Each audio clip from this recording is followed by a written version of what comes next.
The popularity of Bruce Lee was like a double-edged sword. While he had many devoted fans who admired his work, there were also some who disliked his presence in the martial arts world. One of these critics was a karate practitioner.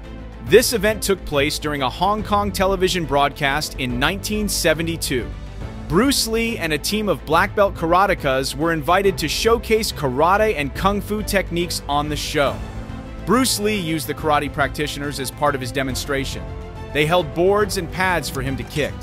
Suddenly, the leader and grandmaster of the karate school appeared, ready for his own demonstration. This grandmaster wanted to test Bruce Lee. He had seen his students kicked and sent flying by Bruce Lee each time they participated in the show. This presented a new challenge for Bruce Lee. Calmly, Bruce Lee accepted the challenge. First, he demonstrated his lightning-fast kicks, and then he kicked the karate grandmaster. The result?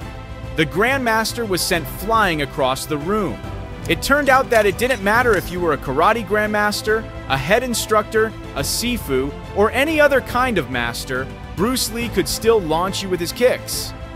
In the end, the karate grandmaster learned a valuable lesson. He had truly believed that Bruce Lee wouldn't be able to move him with his kick. But the reality was quite different. After being kicked, the grandmaster was highly impressed and showed his respect by shaking hands with Bruce Lee.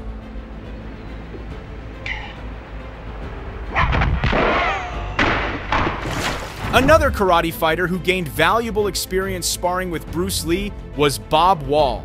They first met during a kung fu demonstration held in Los Angeles in 1963.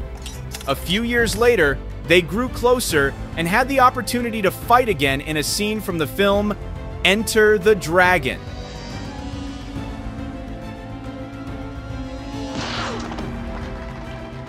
After Wall arrogantly showcased his karate skills in front of Bruce Lee, he immediately received a valuable lesson in fighting. With the speed of his Jeet Kune Do, Bruce Lee humiliated Wall, making him appear as though he didn't know how to fight.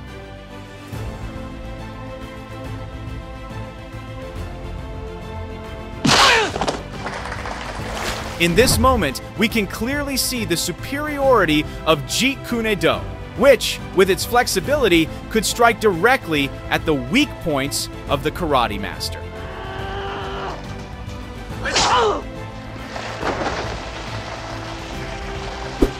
It was common knowledge that karate practitioners at the time did not particularly like Bruce Lee. Karate was a strict style, with clear rules and regulations. Meanwhile, Bruce Lee was famous for his more fluid, rule-free, and flexible approach.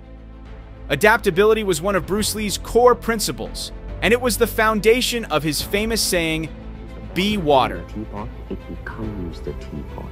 Now water can flow, or it can crash. Be water, my friend. Bruce Lee viewed the flexible and balanced nature of water as a guiding philosophy for life, a philosophy that remains popular to this day. Water represents balance. It simply seeks its own path, adapting and always persisting. Even when still, water slowly erodes its surroundings.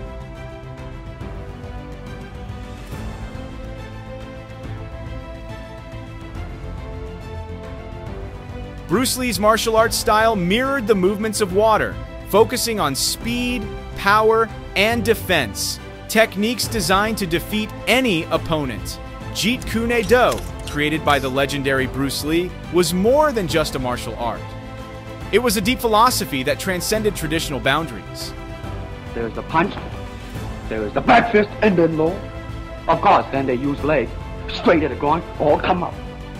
Instead of adhering to one fixed style, JKD incorporated the most effective elements from various disciplines. This resulted in practical techniques suited for street fighting or real-world self-defense. The unique combination of martial skill and philosophical depth made Jeet Kune Do revolutionary in the world of martial arts.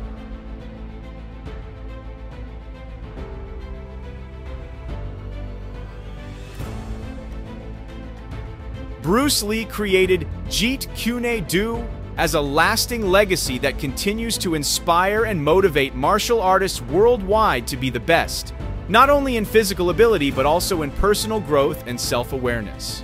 He combined his diverse martial arts background, making Jeet Kune Do an ever-evolving style without a fixed structure.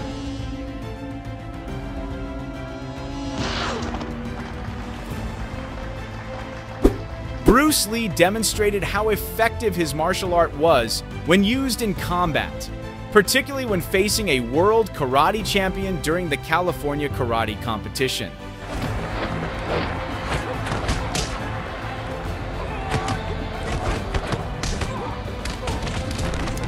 This karate fighter proved to be no easy opponent. With an exceptionally strong physique, he appeared unfazed by Bruce Lee's lethal combination of attacks.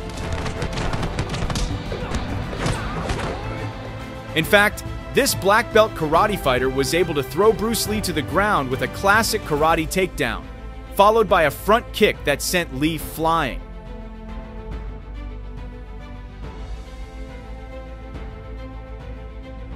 However, with his Jeet Kune Do philosophy, Bruce Lee was able to find the karate master's weakness.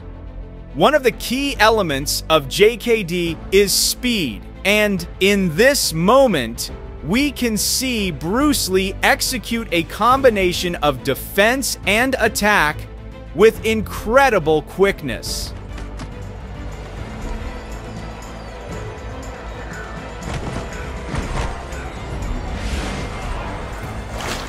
The climax of the fight came when Bruce Lee's body was locked in midair, where he beautifully demonstrated the bee-like water philosophy with graceful and fluid movements. It was a stunning display of his art in action.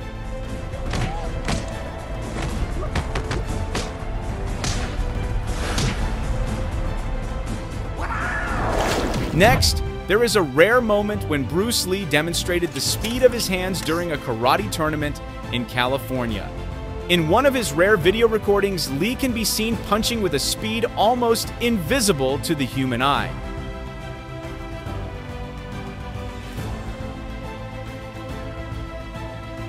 First, a black belt karate practitioner experienced Bruce Lee's famous 1-inch punch, which sent him flying back into his chair. Then, it was a young man in a shirt who became the second victim. This time, Bruce Lee used a 6-inch punch, and the effect was even more dramatic. The person was thrown back nearly 6 meters.